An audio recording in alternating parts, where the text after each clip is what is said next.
آج کل تو ہمارا رواج ہے نا، ہم دعویٰ کرتے ہیں حضور اکرم صلی اللہ علیہ وسلم کی محبت کا، اور پھر جشن مناتے ہیں اور ادھم مچاتے ہیں اور پتہ نہیں کیا کیا کرتے ہیں خرافات، جو ساری عام شرعی طریقے سے بھی حرام ہوتی ہیں، جائز نہیں ہوتی، جن کا کوئی جواز نہیں ہوتا، جن میں بعض امور بدعات بن جاتے ہیں۔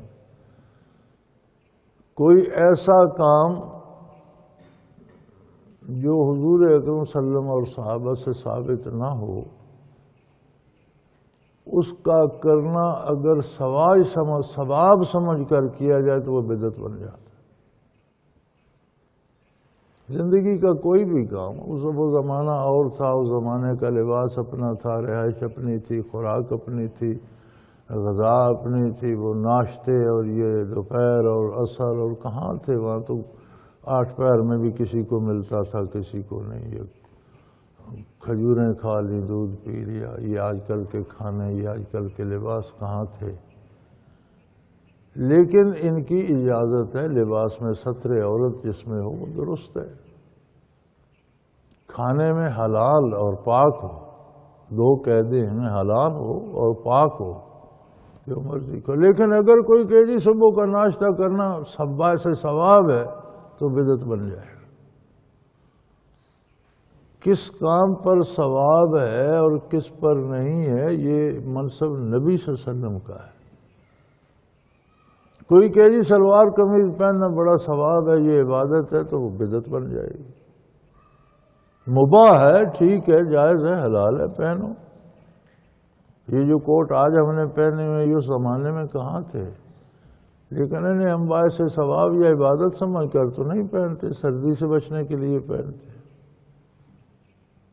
تو کوئی بھی کام جس کا ثبوت آپ صلی اللہ علیہ وسلم سے نہ ہو، آپ نے کوئی کام قبول فرما لیا، ہوتا دیکھ کر پسند فرما لیا، کرنے کا حکم دیا، ارشاد فرمایا، عملاً کیا، پسند کیا، یہ ساری سنت ہے۔ علیکم بسنتی و بسنت خلفاء الراشدین المہدیین۔ خلفاء الراشدین نے جو کام کیے وہ بھی سنت ہیں، اس لیے کہ انہوں نے ہر وہ کام کیا جو حضور سے ان کے نزدیک ثابت تھا۔ اس لیے نہیں کہ ان کا کام سنت ہے، ان سے حضور کے مزاج کے خلاف کسی کام کی کوئی توقع ہی نہیں، نہ انہوں نے کیا۔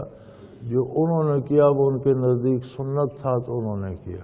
اب اس کے بعد کسی کام کو ثواب سمجھ کے ہم اظہار محبت کرتے ہیں، جشن مناتے ہیں، ڈھول باجے بجاتے ہیں، سمجھتے ہیں ثواب ہو رہا ہے۔ اگر سمجھیں ثواب ہو رہا ہے تو بدعت، ثواب نہ سمجھیں انجوائے کر رہے ہیں تو گستاخی ہے۔ جہاں بات کرنا گستاخی ہے وہاں ڈھول باجے کیا کریں۔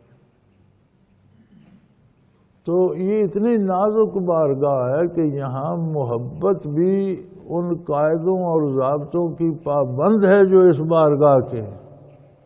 محبت تو ایک بے باک جذبہ ہوتا ہے، محبت کرنے والا اپنی پسند سے محبت کرتا ہے، محبوب کے لیے جو چیز اچھی سمجھتا ہے، جو کام اچھا سمجھتا ہے، جو بات اچھی سمجھتا ہے وہ کرتا ہے۔ لیکن نہیں، یہاں شرط یہ ہے کہ محبت ایسے کی جائے جیسے محبوب پسند فرماتے ہیں۔ تو عشق و محبت کے جذبات بھی بارگاہ رسالت کے ادب کے پابند ہیں۔ یہ بے باک محبت یہاں نہیں کی جا سکتی، گستاخی شمار ہوگی۔